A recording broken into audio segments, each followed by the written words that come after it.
Hello guys, karibu tena kwenye channel yangu ya YouTube na leo naletea video nyingine. Hii video inahusu jinsi ya kutengeneza kuku ambao wametengenezwa na sosi ya machungwa. Makinika nami mwanzo mpaka mwisho. Kitu cha kwanza tutaweka maji kiasi, yani kidogo, maji kidogo. Tutaongeza na cornstarch. Na pia tutaweka oyster sauce pembeni. Hiyo oyster sauce inapatikana maduka kama Kariakoo. Sana ukisema oyster sauce unaipata. Kwa hiyo tutaweka oyster sauce na kibakuli, tutaongeza soya sauce. Na soya sauce nayo inapatikana maduka ya Kariakoo kama unakaa Dar es Salaam. Kwa mikoani kusema kweli sifahamu. Tutaongeza tomato sauce. Hii tomato sauce unaweza ukaweka ile tomato ya kawaida ambayo unatumia kulia chips. Tomato yoyote unaweza ukaweka. Tukishaweka tomato tunazichanganya. Hapa tunazichanganya mpaka zinachanganyika vizuri. Kama hapo unavyoona kwenye video. Tunachanganya ule mchanganyiko wetu.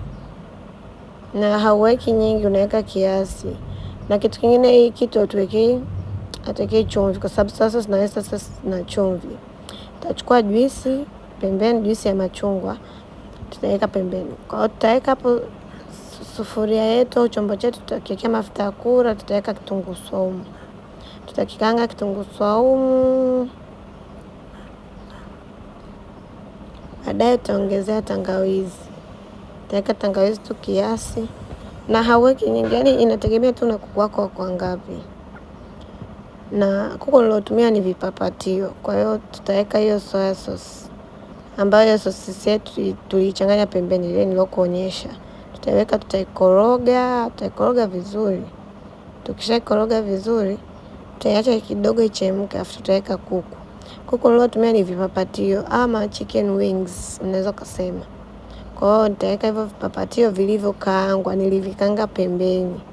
Kama unavyokaangaga kuku unamkaanga pembeni, afu utamwaga kwenye hii sauce.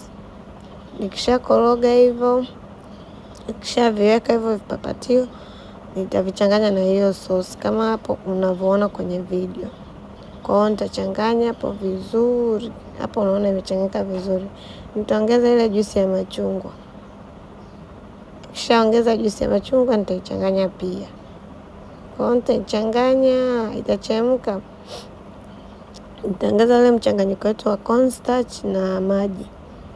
Ule mchanganyiko wetu cornstarch ni unga ambao unapatikana, ni kama kile kiini cha mahindi. Kwa hiyo ukisema cornstarch madukani unapatikana, hata maduka makubwa yanapatikana hiyo cornstarch. Cornstarch inasaidia kufanya mchuzi uwe mzito, yani hiyo sosi iwe nzito.